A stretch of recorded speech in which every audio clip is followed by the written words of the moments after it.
یقیناً یہ اللہ کی مدد ہی ہے کہ آج پنجاب نے منہاج القرآن کو قائم کیا، اور میں منہاج القرآن کے بارے میں کیا کہوں، میں اتنا جانتا ہوں کہ بہت تنظیمیں ہیں جو دین کا کام کرتی ہیں، اس سے انکار نہیں۔ ہر ایک کے اپنے دائرے ہیں، ہر ایک کے اپنے علاقے ہیں، اور ہر ایک کے اپنے کام کرنے کے طریقے ہیں۔ آپ دیکھیں کہ آپ کے محلے میں ایک تنظیم بنتی ہے، تو تنظیم اس لیے بنتی ہے کہ ہم محفل عرس کریں گے، سجاوٹ کریں گے، یا کوئی جلسہ رکھیں گے۔ کوئی تنظیم بنتی ہے کہ ہم سماجی خدمات انجام دیں گے، کوئی تنظیم بنتی ہے کہ ہم بچیوں کی، غریب بچیوں کی شادی کریں گے۔ الغرض مختلف تنظیمیں ہوتی ہیں، اس کے دائرے کار مختلف ہوتے ہیں۔ کچھ تنظیمیں ہیں جہاں سے کتابیں نکلتی ہیں، کچھ تنظیمیں ہیں جیسے آل انڈیا علماء مشائخ بورڈ، اہل سنت و جماعت کی وہ تنظیم اگر دیکھا جائے تو پچھلے 50-60 سالوں میں اہل سنت و جماعت کی مکمل طور پر نمائندگی کرنے والی غیر سیاسی کوئی تنظیم نہ تھی، مگر یہ اہل سنت و جماعت کی آواز بن کر آج ہندوستان کے کونے کونے میں موجود ہے۔ سبحان اللہ، سبحان اللہ۔ تو ہر تنظیم کا اپنا کام ہے، اپنا ورک ہے، اس کا دائرہ بھی محدود ہے کہ کہاں کہاں اس کا ورک ہے۔ لیکن اگر آپ منہاج القرآن کے ورک کو دیکھیں گے، مجھے کوئی بھی ایک تنظیم ایسی بتا دے کہ جس تنظیم کے زیر اہتمام اور اس تنظیم کے بانی کے ہاتھوں سے لکھی جانے والی کتاب اتنی تعداد میں ان 50 اور 60 سالوں کے بیچ میں موجود ہے۔ کوئی ساتھ نہیں۔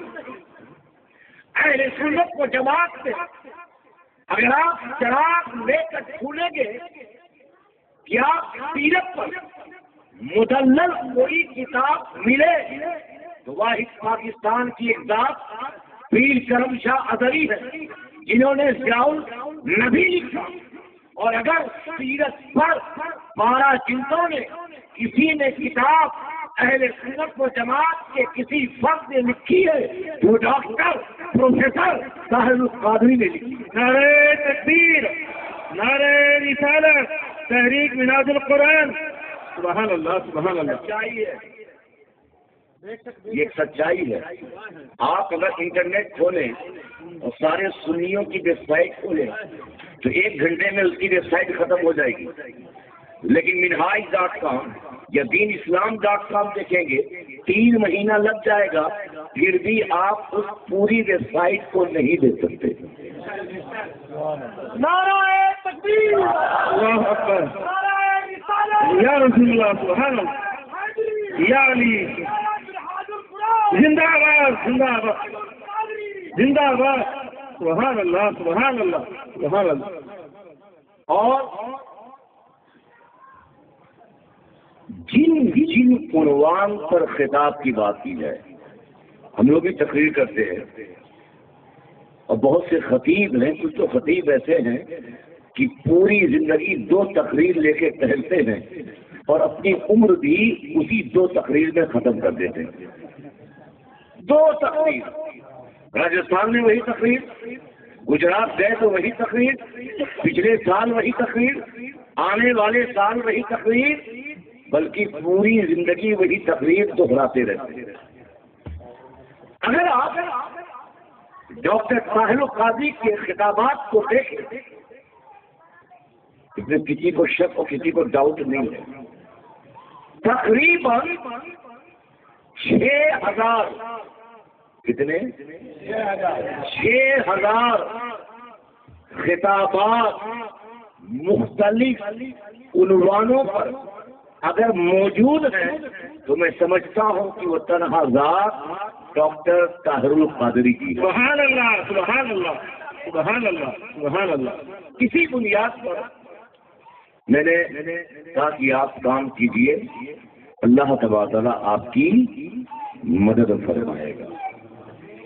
یقیناً 100 سے زائد ملکوں میں ادارے منہج القرآن کی برانچز ہیں، جہاں پر دین و سنیت کی خدمات کو انجام وہ تنظیم دے رہی ہے، اور اسی طرح دین و سنیت کی خدمات انجام دے۔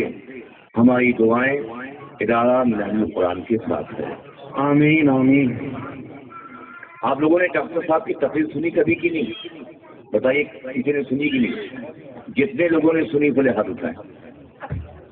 آپ لوگ ڈاکٹر طاہر القادری کی تقریر سنی ہے؟ اور ایک TV پہ 2 سال پہلے ہر رات 10 بجے ان کی تقریر آتی تھی، اور مجھے یاد ہے کہ آج سے 8 سال پہلے میں ناگپور میں تھا، ایک رکشہ والا ملا، یہ بالکل سچا واقعہ، ایک رکشہ والا ملا، کہا کہ سید صاحب السلام علیکم۔ میں نے کہا وعلیکم السلام۔ سید صاحب ایک بات بولنا چاہتا ہوں۔ میں نے کہا کیا؟ کہا کہ ایک مولانا TV پہ آتے ہیں اور کیا تقریر کرتے ہیں، میں تو گھر جاتا ہوں، رکشہ رات میں ہوتا ہے تو رات میں کرتے ہی نہیں، سواری لیتے ہی نہیں، گھر پہنچتا ہوں اور 10 بجے سارے کام پہ فارغ ہو کر وہ جو خطیب آتے ہیں TV کے اوپر، میں روزانہ بلا ناگا ان کے خطاب کو، ان کی تقریر کو سنتا رہتا ہوں۔ اور سننے کی جہاں تک بات یہ ہے کہ جو لوگ ان کے مخالف ہیں وہ بھی سنتے ہیں۔ ایک مولانا صاحب تھے کرجن کے، پہلے بہت موافق تھے، بعد میں اتفاق سے موافق نہ رہے۔ وہ ان کے گھر گیا تو میں نے کہا کہ تمہارے گھر میں پچھلے سال بڑی کتابیں تھی ڈاکٹر صاحب کی، اس بار تو نہیں ہے؟ بولے نہیں میں نہیں رکھتا۔ کوئی بات نہیں، میرا تو اپنا موبائل تھا، موبائل لیا تو میموری میں ساری کتابیں ڈاکٹر صاحب کی تھی۔ یہ حال ہے ہمیں، اور خاص طور سے علماء اہل سنت کی بارگاہ میں گزارش یہ ہے، مؤدبانہ گزارش یہ ہے کہ جو لوگ دین اسلام کی، اہل سنت و جماعت کی نمائندگی اور خدمات کو انجام دے رہے ہیں، تو ہمیں اپنے نفس کو چھوڑ کر ان کا ساتھ دینا چاہیے۔ بے شک ساتھ دینا چاہیے کہ نہیں؟ آپ بولو نا، سب سے بڑے ووٹ آپ ہو۔ سب سے بڑے ووٹ کون ہو؟ ارے بولو آپ ہو، ہاتھ اٹھا کر بولو کہ ادارے منہج القرآن کا ساتھ دینا چاہیے یا نہیں؟ دینا چاہیے نا؟ جی، محبت کے ساتھ درود پاک پڑھ دیں۔ اللہم صلی علی سیدنا محمد وعلی آل سیدنا محمد وبارک وسلم، صلاۃ و سلام علیک یا رسول اللہ صلی اللہ علیہ وسلم۔